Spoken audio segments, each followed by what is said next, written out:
15 दिन पहले जिस घर में शहनाई बज रही थी, आज उसी घर में चारों तरफ मातम का माहौल था। दिलीप का परिवार पूरी तरीके से बिखर चुका था। सबको घर के जवान बेटे के जाने का दुख तो था ही, पर साथ ही साथ उनको फिक्र सता रही थी अपनी बहू प्रगति की। महज 20 साल की उम्र में ही विधवा हुई प्रगति का रो रो के बुरा हाल हो रखा था। आज से 5 साल पहले, साल 2020, प्रगति के घर से सिर्फ 100 मीटर की दूर ही अनुराग यादव नाम का लड़का रहता था। अनुराग के पास भले ही कोई काम नहीं था, लेकिन वो अपनी झूठी शानों भरी जिंदगी का दिखावा जरूर करता। अनुराग की इसी झूठी शानों सुहाग देखकर प्रगति उससे अट्रैक्ट होने लगी थी।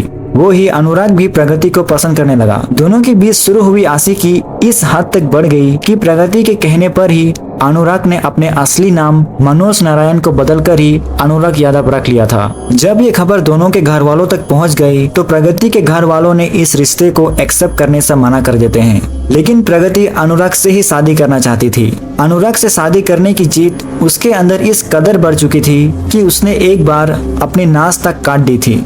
अब साल 2022, प्रगति की बहन पारुल की जिस घर में शादी हुई थी, वो घर फाइनेंशियली बहुत स्ट्रॉन्ग था और उसी घर का छोटा बेटा दिलीप भी अनमेरिड था और वो अपने भाभी का घर आता जाता रहता था। इसी वजह से प्रगति की दिलीप से अक्सर मुलाकात होती रहती थी और यही से प्रगति को दिलीप अपने शिकार की तरह नजर आने लगा और उसने ऐसा ही किया। प्रगति ने दिलीप को अपने प्यार की जाल में फंसा लिया। प्रगति अपने असली इरादों को छुपा 3 साल तक प्यार का नाटक करती रही। इसी नाटक के बीच उसने दिलीप को अनुराग से भी मिलाया, ऐसे फ्रेंड कहकर। अब दिलीप के घर वालों की मर्जी से ही इन दोनों की शादी तो हो गई, लेकिन किसी को पता नहीं था कि प्रगति अपने चेहरे के पीछे का असली रंग छुपा के रखा था। 19 मार्च 2025 को जब दिलीप किसी काम से बेलागांव गया था तो प्रगति ने तुरंत ही अनुराग को दिलीप की लोकेशन बता दी। 3 लड़के उसी लोकेशन की तरफ जाते हैं और दिलीप से कहते हैं कि उनकी गाड़ी खराब हो गई है, इसीलिए उन्हें उसकी मदद चाहिए। दिलीप उनके असलियत से अनजान उनके कार लोकेशन दिखाने की बात करते हैं ताकि वो उनकी मदद कर पाए। उन्होंने उसे अपनी बाइक पर बैठाकर लोकेशन दिखाने की बहाने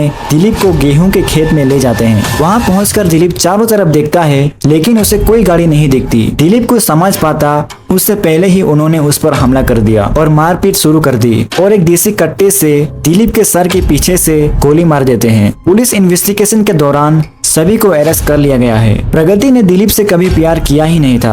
वो बस किसी तरह दिलीप की जायदाद और पैसे लेकर अनुराग के साथ भाग जाना चाहती थी।